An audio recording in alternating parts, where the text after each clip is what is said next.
Bienvenue, mesdames et messieurs, à ce nouveau numéro d'Un Toit, un espoir. Cette émission qui met en lumière les histoires personnelles des orphelins et des sans-abri. Pour une seconde fois, nous nous retrouvons dans un lieu public, plus précisément au rond-point Victoire, dans la ville-province de Kinshasa, pour, comme d'habitude, vous faire voir le mode de vie de orphelins et de sans-abri en tout détail. Mais avant tout, pensez à vous abonner si vous ne l'avez pas encore fait, likez et partagez pour une large diffusion. Mesdames et messieurs, je suis Sarah Bamba. Retrouvez-moi juste après cette découverte.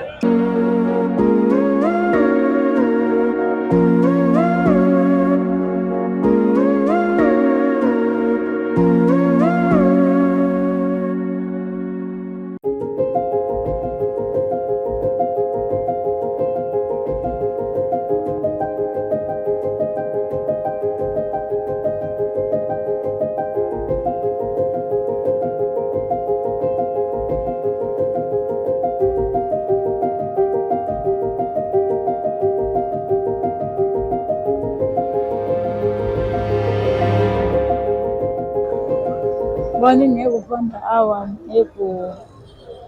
koluka lisumu na bala mibale luka lisumu mpona kosenga mpona kesa bango na ye mpe nazwaki sheke na likolo me mobala akenda na bisika akenda nayebi te na banda kosenga age ya 4 ans ye azalaki na 4 ans mwana liboso azalaki na 9 ans na bakosenga tinde ye akomi na 8 ans mwana akomi na 15 ans ndenge na binaka kosenga nazu ya kolia kwa mobali ya mona na bisu te bisika akenda atuka nayebi te atikanga bala atikanga oyo na inane ya liboso azala na 9 ans atiki na 9 ans atiki na 15 ans atikaki na ba 4 ans boye mais oyo azalaki na 9 ans oyo azalaki kaka bebe so inane ube 2 ans atikaki ye etolie nanu te etolie nanu te komeka ba 13 etolie nanu te bonga commerce nde eza te mana teka mpoka commerce nde eza te po tokozwa bamisu boye bana te kuna wala biso mpe natangisaka ye o mpe natangisaka te jepo bakofutela moto ayaki komenase bamoko lopango wana soki mpe lopango na ye te ataki kaka peut-être soka balocataire mais basoda baye komenase biso tosala nini tokimaki omosina boxi carte besina une fois pesa karte akopesa mwana apesa minervoire oyo napesi mpe minervoire ya yaya leki koliala biso bamaladi okoteka mpenza so nazwi moto asunga na koteka na ngai na bandi koteka na fai na ndao me mbokotolazaka mpe ndaka wana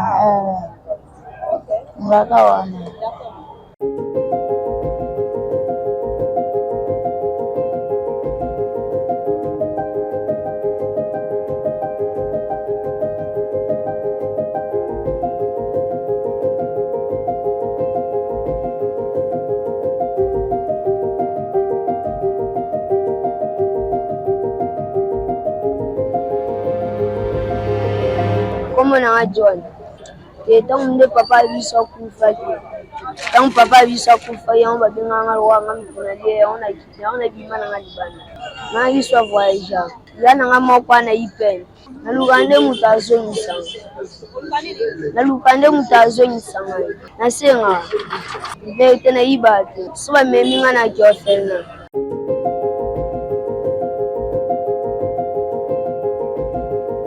Mala ya kosenga mama zendikape depuis 2013 papa akufa na opération likofi nga basomeli nga uniforme te soki babengi nga nakende ovanda na ndima mofelina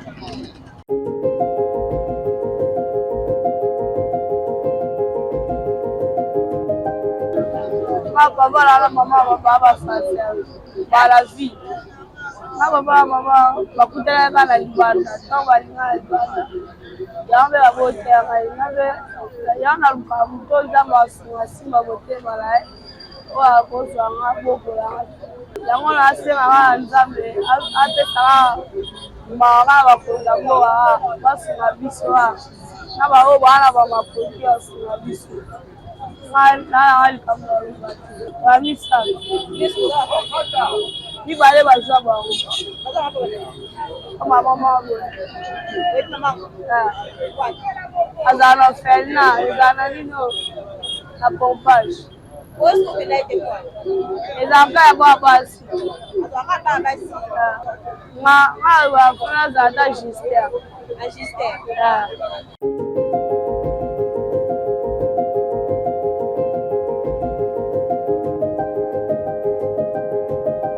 komanga na badonis nabotama awa te alaka mwa nabotama awa te alaka mwana moke nakoyepeka libanda peka ala luka mais papa na mama nayebango papa ya kala atinanga mutu awa atinanga mutu apona kota bandeko na biso bazala kishasa naye boye tobungana mutu yango kobunga tobungani ka bato akenda mpe balufa wana baya wana babika bayebi centre oyo ezala ka mipanzo balinga na popo oyo balinga na popo boye balinga na popo na boye na bandi ya tala monisco kuna tobana tomona eloko te tosala kuna azuna binanga libanda ngana bazala bajoueur nabetalanga mobali me naluka mo soki moto abi azali so azunga alotangisanga mpe na akotaka mpe suna ko de foot na akende